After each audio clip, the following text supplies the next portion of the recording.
Bismillahirrahmanirrahim. Alhamdulillahirabbil alamin. Wa bihi nasta'inu ala umuri dunya waddin. Asyhadu an la ilaha illallah wahdahu la syarikalah wa asyhadu anna Muhammadan abduhu wa rasuluh. Allahumma shalli ala Muhammad wa ala ali Muhammad. Amma ba'd, ikhwani fiddin rahimani wa rahimakumullah.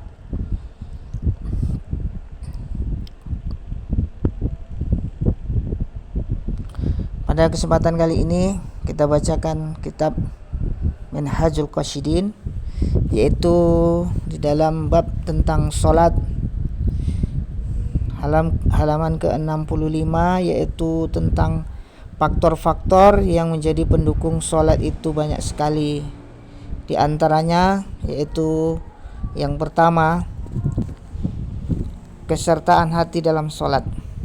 Artinya adalah mengosongkan hati dari segala kepentingan yang bisa mengganggunya. Faktor pendukungnya adalah kemauan. Apabila muncul kemauan yang hendak mengganggu hati, maka bersegeralah mengembalikan kemauan itu pada hakikat awalnya, yaitu sholat. Mengalihkan kemauan ini bisa mudah dan bisa juga sulit, tergantung pada kekuatan iman kepada akhirat dan meremehkan dunia. Jadi faktor pendukung dalam sholat yang pertama adalah ketika sholat hendaknya seseorang itu fokus hatinya terhadap sholat yang ia lakukan, hanya menyibukkan hatinya dengan sholat, baik itu dengan bacaan-bacaan Al-Quran maupun tasbih dan zikir yang ada di dalam sholat tersebut. Itu faktor pendukung yang pertama. Dan apabila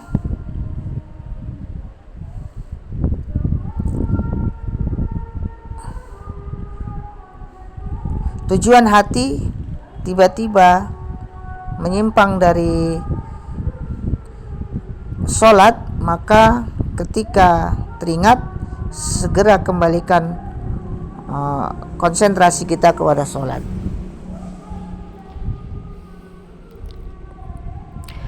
Kemudian yang kedua, mengerti arti dari setiap apa yang dibaca.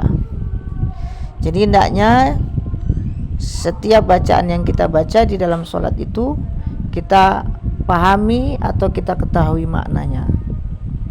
Hal ini merupakan faktor pendukung keikutsertaan hati dalam sholat.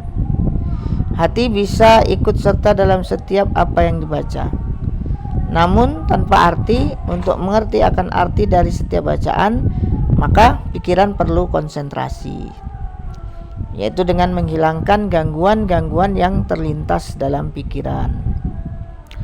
Jadi hendaknya apa yang kita baca itu kita mengetahui artinya, sehingga hati kita tidak keluar dari sholat. Jadi ketika kita membaca satu ayat, kita memahami artinya, mengerti maknanya, maka hati kita akan fokus terhadap bacaan yang kita baca tersebut. Gangguan dalam hal ini bisa zahir, bisa juga batin. Untuk gangguan zahir bisa mempengaruhi indera pandangan, indera pendengaran, dan indera penglihatan. Sedangkan gangguan batin lebih berat lagi, di mana pikiran disibukkan dengan segala kepentingan dunia, sehingga hasratnya mengembara kemana-mana. Pikiran tidak bisa berkonsentrasi pada satu masalah saja, sehingga tidak bisa gangguan itu dihilangkan hanya dengan menundukkan pandangan mata ketika melihat hal-hal yang indah. Segala yang terlintas dalam hati akan selalu mengganggunya. Jadi gangguan dalam sholat itu ada yang zahir, ada juga yang batin.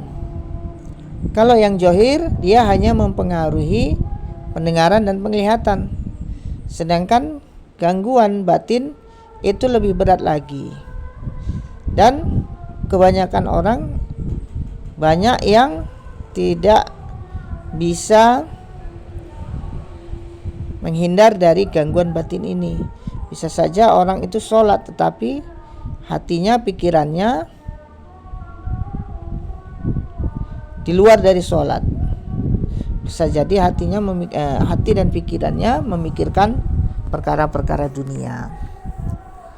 Pemecahannya adalah jika masalah itu berupa masalah zahir, maka dengan memotong segala yang mempengaruhi indera pendengaran dan indera penglihatannya, yakni berdiri tegak dengan mantap menghadap ke arah kiblat, melihat ke arah tempat sujud.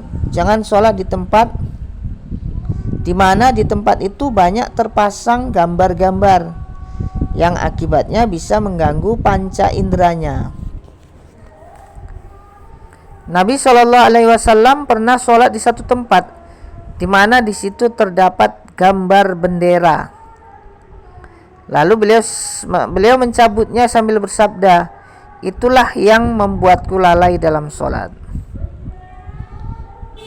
Hadis riwayat Bukhari dalam kitab As-Shalah.